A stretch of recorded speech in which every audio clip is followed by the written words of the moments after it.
abali wano njagala okutwala omukisa guno okusaasira buli muntu ali wano nti bannange kitalo nnyo kitalo ddala.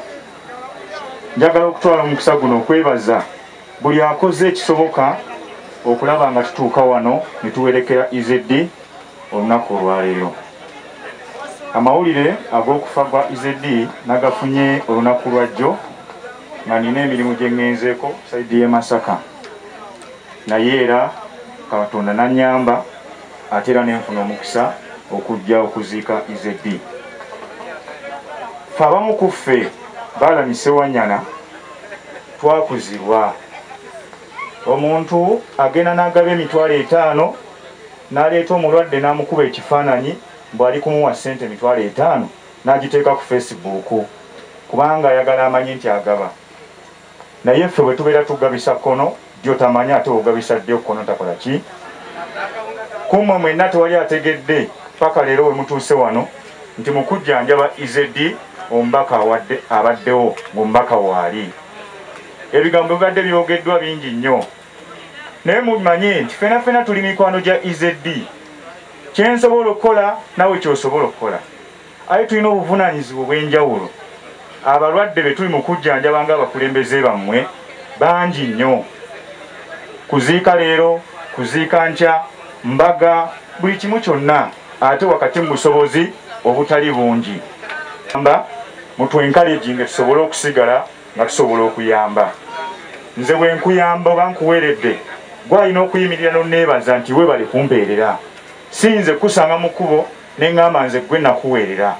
Ezo si mpeera. Kyova olaba tutambula n'emikisa mu nsiimye paka na kati nkyali mubaka wammwe. Twagala okwebaza ssebo weebale Father bigambo byoyogedde n'okutubuulirira.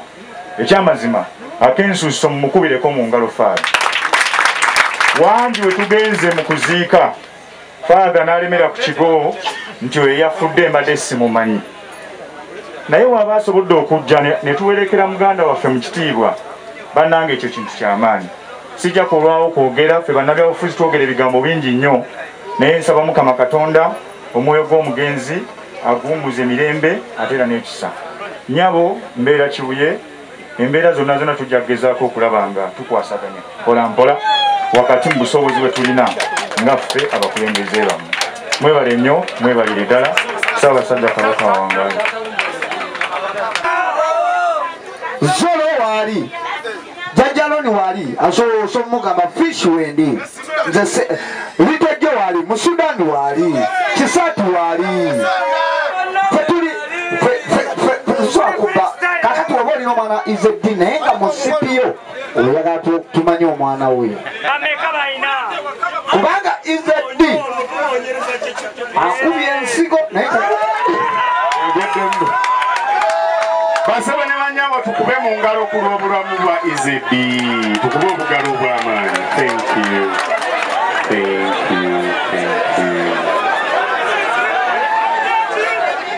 IZD weebale nnyo byonna byo. Banyabo waliwo chairman w'Emagombe aliwo. Wuno chairman w'Emagombe alina obubaka bw'atuuka. Bannange kitalo nnyo ddala. Nze bamuyita chairman w'Emagombe. Bannange nze saagala kusuubiza njala kyennyina abamu batwekweka okitegeera naye Alani ye mumuveeko yenga ye taata tusiimye weebale kyosobodde okukola kyekyo. Nze ebyo mbyogedde olw'ensonga nti nze IZD si mukwano gwange, muganda wange. Kuba ne mu kutandika wano okujja wano ekijja kya wano omwana gwe kyasookerwako okuziikibwako naliwo.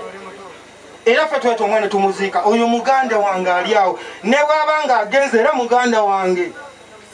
Era maama lyano kino nkigamba, nze kakole jangu, maneja jangu wano.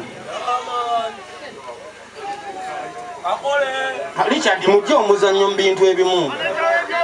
Mujje omuzannyo mu bintu ebimu, tuli mu muzannyo. Wabudde gye tuvudde nga tulina ebituleese n'ebyamakulu. Ffe tukola comedy, waliwo ebiseera bya comedy n'ebitali bya comedy. Tuli ku serious issues.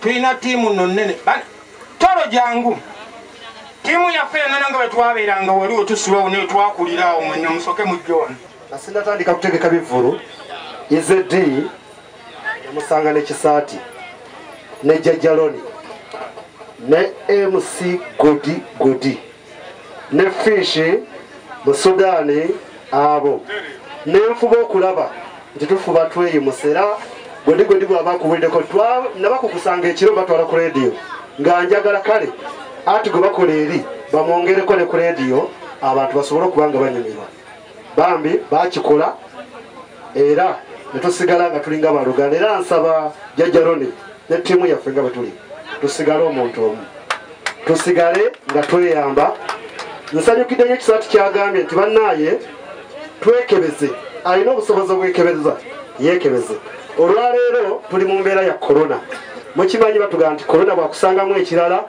ate gwe tosula so tufube okulaba nga twekebeza twalaba izedi akantu ako tewali kuffe ababadde naye emyaka 15 ate akalaba nga tulowooza oba kasundo nekabeerawo nekagera nakakula nga tetubifaako tulowooza bya bulijjo tulowooza tubuga atokatakula tewali abali wanayinza nti alaba izedi n'akantu ako nga kali awo katini ne kumbe kungulu katono ne munda kakola ki kakula kamumazeeko emyaka egisoba 15 nga tukalaba naye nga tulowooza biki kakale twatuuse ne bamukebera ne baga nti kansa yakola ki yakula so naweza okuba olina abo munda amulabya ddala olusiniya nga lulireko n'ennyanja kale mmwe naye nga mwebale nnyo mwebale ddala okujja olw'embeera ze ennungi n'obukakamu yafuuka nange kyali wange naye mu mbeera eno ey'okwebulako gye tuwangaaliramu olw'ebivulu nti babiggala naddamu okulaba izeddi nga mulaba ku social media bambi nga embeera si nnungi gaye mbadde mugiraba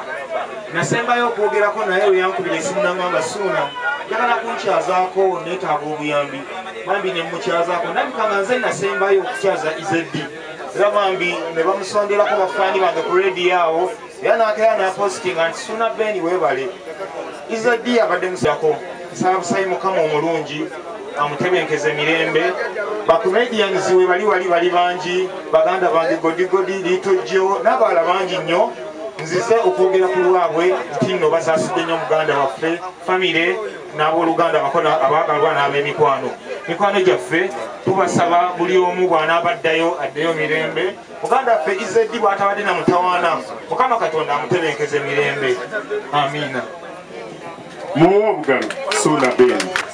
From what I have heard, sinawulira obulwadde obutute muganda waffe, that is cancer. Then nekirala, it has been of 2 phases. Musonyi oluganda lwange lutono. Ebadde mu phases 2. Waliwo eyasooka, though I don't have that much details, waliwo ne phase y'okubiri. Naye bambi mwezi of phases zonna nga mukazi watamubeereddewo. Mostly on this last phase, yabadde nzibe nnyo mukazi watu yaranye n'omulwadde even to the last point ku ssaawa 8 we yafiiridde nga ye noono nga be bamuliko, but I was very much disappointed. None of the speeches zempulidde wano nga waliwo agamba mwana waffe webale. Really? I'm sorry, but I had to say this. Actually, I was not supposed to go together. Now, when I had the speeches list,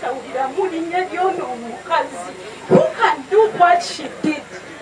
If you don't know the last phase, the child, the what the end. When I'm chimaninga, what and the second.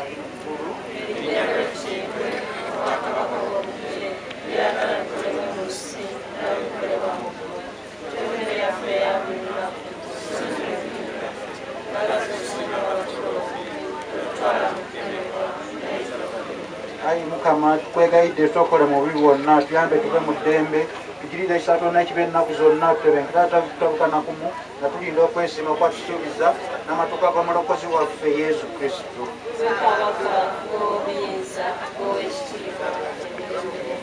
Ayi mukama bwe yagamba batumbeko nti mbalekedde emirembe mbadde emirembe gyange totunulya bibi byaffe naye amaaso kugazize kukkiriza kwekereziyawo kkiriza okumuwa emirembe n'okusa ekimu nga bw'oyagala awangaala n'olamula emirembe n'emirembe eddembe ly'omukama libe nammwe ennaku zonna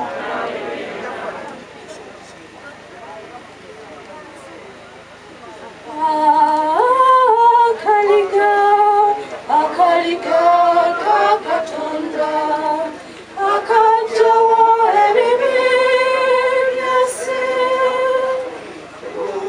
tugusaba otusasira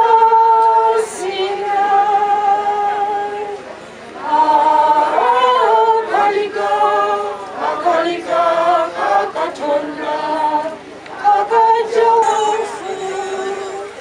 omuntu alinga omuddo oba ekimonye ekyokutale ayimuka